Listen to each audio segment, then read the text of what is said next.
Coming up... On tonight's Sun Bandits.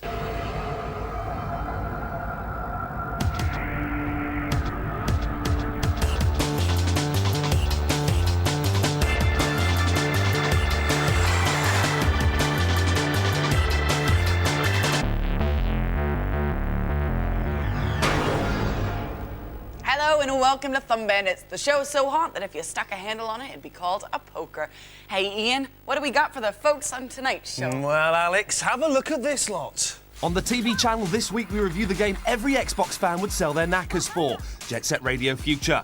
We check out the world of erotic gaming and meet one of its superstars. We get the latest gaming secrets from the inventor of the Super FX chip, Jez San, and our reviewers put all the new super consoles to the test in the jury. I've been violated. Sheesh. Yep, you better believe it. Well, on with the show. Here's the news, and it appears Nintendo have it all sewn up. This incredible footage is of Kirby, the game being used to show off the GameCube and Game Boy Advance link-up capabilities. By plugging your GBA into the GameCube, you can use it as a controller. With the aid of a revolutionary motion pack, the GBA recognizes movement, which means you can actually control the characters by tilting your handheld. But even more impressive is that when your little guy falls off the monitor, he lands on the screen in your hands, and you can chuck him back onto your TV. The bad news is that this game will never be released, ever. Thumb Bandits can announce that the first titles you'll be able to link up in this way are the new Sonic games, available after the UK GameCube launch on May the 3rd. Last year, two companies, Aromajet and DigiSense, brought the odors of the World Wide Web directly to our noses with their bizarre Smell-O-Vision PC hardware. And we thought we'd heard it all. But oh no, in May this year, for the princely sum of $269, American company Trisense are going to launch the Sense machine, which promises much, much more. It's not quite the Orgasmatron, but it can provide taste, texture, and even weather conditions via your PC. Being able to rain on your friends is fantastic enough, but by hooking your PC up to a sort of inkjet printer contraption, wafer-like tortilla chips can be squirted with flavour. Practical uses are in the e-commerce, medical and educational world. But who cares about that? I see a myriad of practical jokes stretching out in front of me. Next up, teeny pop goddess Britney makes the leap into games. This is the first look at her cyber-scanned image, featured in her new game, Britney's Dance Beat. It's a cross between Parappa the Rapper and Dancing Stage Euromix. Players will be able to unlock exclusive concerts and backstage footage. And to keep the realism, just like her boyfriend Justin Timberlake, you won't be able to shag her. And finally, grab your pocket protectors because the latest in executive relief has arrived to waste your time. Operation Mini Boggle, Connect 4, Etch-a-Sketch, and Mini Bop It have all been turned into pens, guaranteed to take away the daily pressures of life. They say size doesn't matter, but these are awfully small. That was the news. Here's a review. Street art, tagging, a scourge of modern society. Whatever you call it, however you consider it, when spray paint and wall collide, the result is graffiti. And hey, apparently, it's a crime. Taking that into account, it's rather silly for family-friendly Sega to make a graffiti sim. But doesn't it look nice? Yeah, man, it's Jet Set Radio Future for the Xbox. Set in Tokyo in the year 2024, it's you versus the straight and narrow and rival gangs who insist on peppering the walls of your turf with their unaesthetic spray bump. You've got to reclaim your territory by covering everything in your tags, recruiting new playable members, rebuffing the advances of your arch enemies, and avoiding capture and death at the hands of the crooked cops. A tall order, but one hell of a ride. Jet Set Radio Future comes with its own crime does not pay style warning, discouraging young Picassos from literally painting the town red. The most irritating thing about this message isn't its condescending nature, but the fact that you can't click through it. Ah, fuck them. The levels range from old favorites to the new and surreal. Much of it looks like a comic-inspired nightscape, teeming with street life only Jamie Theakston and Hugh Grant would know anything about. The biggest difference in Jet Set Radio Future from the original Dreamcast game is the method of spraying graffiti. Whereas in Jet Set Radio, everything stopped and you had to maneuver the little joystick in game-determined patterns, this time all you have to do is push one button. It did crash my Xbox, but that could just be because I was playing early code. Still, don't like that. But do like the extremely fast saving and loading times. Blink and you'll miss them. Absolutely lovely. However, a word of warning, don't save in the middle of an objective and then leave for the night. There is no recap, which means that when you go back the next day, you'll never get through. Like Jet Set Radio before it, this game breaks the mold. This series takes the industry by the can and shakes it up. Stunning graphics, intelligent and unique gameplay, excellent tunes, and objectives that are definitely worth a Saturday night in. Yes, I am a sad bastard. It shone on the Dreamcast, but was lost under a pile of nondescript games when it was launched on the PlayStation 2. Don't let that happen again. Jet Set Radio Future rolls onto the Xbox on the 29th of March. Do you remember that thing called a PlayStation and a box called the N64? Well, it's the 21st century now, kids, and there's a whole new generation of super bastard consoles out there vying for that hallowed turf in front of your TV. But unless you're someone like, I don't know, Leslie Grantham, you won't be able to afford them all. So which one should you buy? Well, tonight our rugged review jury are putting them all to the test, with Shrek on the Xbox, Hurdy-Gurdy on the PS2, I gotta find help. and Luigi's Mansion on the GameCube. Our jury this evening is Scott, the former arsonist turned games designer, Jackie, the games fan who still finds time to help children, and tonight's special guest reviewer is game shop worker Paul, the ladies' man. First up, the big, the green. An underrated hero for the new millennium, Shrek appears to be the fairy tale world's only answer to injustices placed upon them by an uncaring, irrational world. So our hero makes his way through 36 missions, 4 new worlds, and a hell of a lot of onions. But did our jury give him the key to the city, or do they think that he stinks? At first, when you run the game, it looks as though it's just like the screenshots. It looks great, but as soon as you move, that jerky animation, jerky camera, doesn't work for me. I think any self-respecting grown-up would hate this. You would love it, on the other hand. It's pretty much a platform adventure, complete some dumbass missions, like putting Humpty Dumpty's eggs into a nest, and you've got to like fart on a dancing cow. He doesn't have many special powers. He doesn't swim or climb. He just kind of runs and jumps a bit. I think it has captured the essence of the film, like, say, A Bug's Life has done, but at the end of the day, both games are run-of-the-mill platformers. So there's nothing redeeming. Well, you can beat up Bo Peep, which is nice. Next, we glimpse at Luigi's Mansion on the GameCube. Having inherited a spooky old mansion, Mario's crazy brother Luigi sets about ridding it of ghosts and finding his lost sibling. This is a beautiful game with stunning lighting effects and great-looking ghosts. But is it the Mario-esque title we'd expected for Nintendo's UK launch lineup? And is it a release that will get the UK gamers excited about the GameCube? This is next gen. It looks fantastic. It blows things like PS2 titles out of the water. It's perfect almost. The sound is brilliant. It really, really adds to the atmosphere.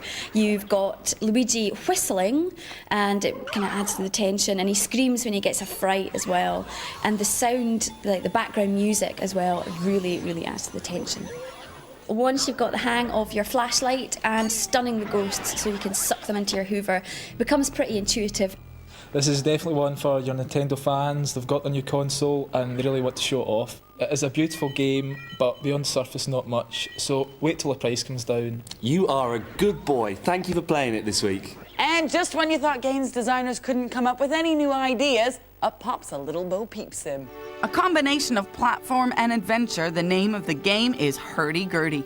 And you spend your time across 30 tremendous Disney-like environments, shepherding things to avenge an evil dictator. Whatever. Well, I've heard some ripe ones in the past, but this one takes the lamb with the mint sauce. Did our jury think this was nouveau cuisine or just a load of tripe? I can't see folk coming into my work and saying, "Can I have the new herding game, please, sir?" And I'd say, "No, you young scamp." People hear the name Core, they think Tomb Raider. They pick this up. What are they going to think? I think it's safe to say there's no similarities at all. Maybe the music is kind of similar. There's a bit of a lot of games in there. I thought a bit of Crash Bandicoot, because you've got to run and collect bells on the way. A bit of Jack and Daxter, free roaming, kind of platformy type thing. And a bit of Lemmings. between your missions, if you like, you've got to go and talk to somebody, and they give you your next mission, or they'll give you tips on what to do. And a lot of them have very slow instructions, and you're like, hurry up. So thank goodness there's an X button to skip through all that. Well, we're on the sheepskin rug, so the results must be in. And in third place, it's Shrek, because... It's a bit of an ogre. Very good. In second place, it's Hurdy-Gurdy. I say because... Beige is just so last year. Brilliant. And this week's winner is Luigi's Mansion on the GameCube, because... It may be short, but it's very, very sweet. Like my penis. Oh...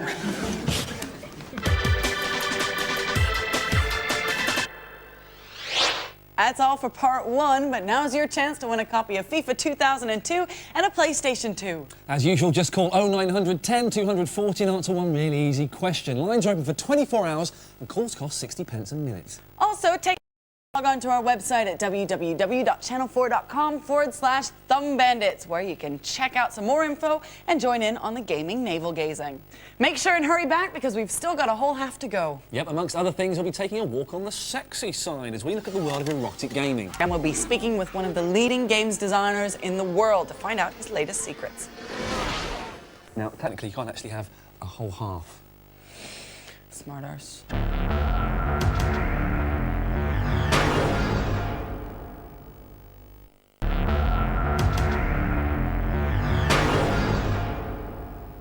So you end up shagging your mother while your father watches on in horror and then runs off with your sister. Yeah, it's called Oedipus X. My favourite is the one where you play a swarthy, losing idiot who can't sing, is really creepy and potentially evil. It's called Super Darius World. Welcome back to Thumb Bandits, where Ian and I were just discussing some of the more philosophical games in the market. We'll be reviewing those a lot later on. Still to come on tonight's show, Jez San, the man Nintendo go to when they want a top game made, and those saucy adult titles. Boy, we are teasing you this evening. But first... War, as we all know, is stupid and good for absolutely nothing. I say absolutely nothing, but the Second World War did provide the inspiration for Goodnight Sweetheart, the romantic time travel comedy starring Nicholas Linter, so some good did come of it. Another good thing to come from the death of so many is Medal of Honor Allied Assault. You play American Mike Powell, a soldier dropped in Algeria on a mission to rescue a compromised agent. You start with a rifle, but soon get to collect an impressive arsenal, including machine guns, frag grenades and bazookas. And it's as cool as ever to shoot Nazis in the nuts with a telescopic rifle. Watch and laugh as they crumple up in pain. Sieg Heil that, you suckers. You start off as part of the crack squad, or rather a crap squad. They all seem to get taken out rather quickly. But while they are with you, the barking of orders and frenetic footsteps creates a real tension, and you must keep listening for whispered German conversation. You don't want to run into a group of enemy soldiers discussing Bratwurst and Poland. It's much safer and more fun to sneak up on them and take them out one by one. Kids, don't worry about the controls. They're well easy on Allied Assault. And to be honest, we used to have to play all our games on keyboards in the old days. The trick that PCs still have over consoles is the ease with which they can play online. For Dreamcast owners who think that Phantasy Star is what internet gaming is really like, they should look at this. Either join a cooperative mission or enter the battlefield of a deathmatch and see how different it can be with up to 31 other blood-hungry geeks blasting away. This title really is good, and there isn't too much to fault it on, but it's an acquired taste. Some may find the slightly linear storyline and gameplay frustrating, and girls won't like the shooting. If you enjoyed previous Medal of Honor titles or fancy trying an intelligent and atmospheric game, then I insist you buy this. This is not a recommendation, this is an order. Obey it! All right, Ian, who am I? I know, Davros. Come on, Ian, play the game. Who am I? I know, go on. Okay, in 1984, I programmed Starglider in my bedroom. By 1989, I'd made my first million. And by 1992, I'd co-invented the Super FX chip, which revolutionized gaming in the SNES. In the year 2000, I floated my company Argonaut for £88 million. And last Christmas, my PlayStation 1 game, Harry Potter, topped the 3 million sales mark. Who am I? You are Mr. Lucky Sod himself, I tell you that. As well as being a lucky sod, also an ace games designer, head honcho at Argonaut Games, and friend to all the stars. Would you please welcome answering questions in our mastermind styly chair, Jez San. How much was your first cheque for, and what was it for? My first cheque was for £500, and it was from British Telecom. I had hacked into their email system when I was 15 years old, and then wrote them a report on how to fix their security problems, and they paid me. Have you ever made a complete donkey of a game that you just wish would go away? I can't think of any games that we're embarrassed about. I can think of some games that didn't do so well, like Alien Resurrection, which was critically acclaimed and everyone loved, but it wasn't a hit. It was a shame. What's the game you've always wanted to make? I've always wanted to do a mass-market, multiplayer, cartoon-style platform game, like Croc, only with thousands of players. Now that you develop games across the board, what is the best console to develop for and why? There is no best console. There is a console that's easier to get your vision into a game, and that's the Xbox. But that doesn't make it the best console. The PS2 has sold more and has a wider audience, and the GameCube has a younger audience, so any one of them could be the best at something. Now, you've met Tony Blair, and Tony is renowned for when he was going through his first election, he got really into Britpop, and now he says he's getting into games. Is that true? Has he ever said anything about it? I did meet him very briefly, and yes, he said that his sons are into games, but I think it's very encouraging that the UK government is respecting the games industry a little bit more. Did he tell you anything about any other members of the government who are into computer games, and which ones? One senior government person that I've met is a huge fan of Counter-Strike. Which two of your games should we be getting most excited about? We're pretty excited about Orchid and Powerdrome. Orchid is a story-based beat-em-up involving a young girl character who doesn't know how she got there, but she learns that she was an experiment in a lab, and she's got martial arts abilities and psychic powers to summon monsters. One of the cool things about Orchid is that it's got a very strong story, and we've already written a film script, and there's strong interest from Hollywood. Powerdrome was the game that inspired Wipeout, and it came out by Electronic Arts in the mid-80s, and we never saw it again. And recently, we did a deal with the company that made it, and we've asked them to resurrect it. And it looks amazing.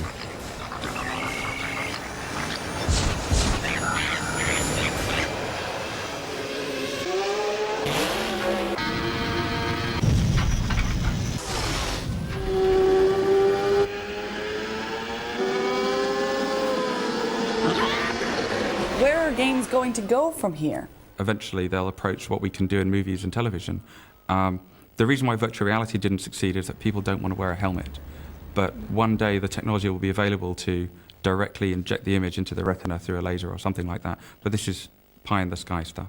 How much money have you made in the last 17 years? I want an honest answer. Enough. Plenty. Jez, thank you for making computer games. Thank you for being an OBE. Thank you for popping into Some Bandits and talking to us. We love you. Thanks a lot. Cheers. Right about now is the time where we usually tell you what games to get excited about in the future, but we've decided instead to come out in the street and find out from you what games get you going. But who amongst us has the fortitude, the balls, the sheer manliness to find out? Paul? So, if there was one game you ladies could have, what would it be? Star Wars Rogue Leader. Metal Gear 2, Project Gotham Racing. If you could buy your boyfriend a game, what would you get him? It would help if I had a boyfriend first. Very sorry. Any games you're really looking forward to or not you've heard about? Extreme games. I think Wipeout's coming out soon, so I'm pretty much looking forward to that. Please! Honest, I'm not scary. I'm not scary. Yeah, I'm waiting on Xbox coming out. So, any games in particular you're looking forward to? Buffy. Just anything on that machine, really. PlayStation 2, yeah. For that game where you can shoot people in the face. A lovely game. So I hear that Metal Gear Solid's good. Yeah. What games are you looking forward to on the PlayStation 2? GTA 3. I'm sure GTA 3's an 18 though. Are you 18, sir? No, I'm not. It's one where you can get a rifle, then you can steal a tank, start blowing people up. You can kill policemen. Right. Would you like to talk to us about games? So any other kind of games you're into? There's one where you can kill people in a sewer. Yeah, he's buying Eternal Darkness. What's that? Any nice games with bears or jumping characters and blocks you'd like? None that I can think of, sorry. Driving games? No. Apart from the one where you can steal the tank. So what is the best game that you've ever played? I'm just going to stay in for a second, Paul. This is an expert's job. Get back in your box, you dirty little monkey, all right? You're part of the jury. I'm sorry, sir. He doesn't know what he's doing. Sorry about that. Come on. Who shall live and who shall die? Well, the sands of time run out on Thumb Bandits once again. But if that news is too hard to bear, then you can go check out our website at www.channel4.com/ThumbBandits, where you can enter our competition and argue about gaming news. Cool. Next week we'll be having a night out with Slipknot, a familiar fumble with some wrestlers. Whatever next. I wanna do it with you. I wanna hold you all night long.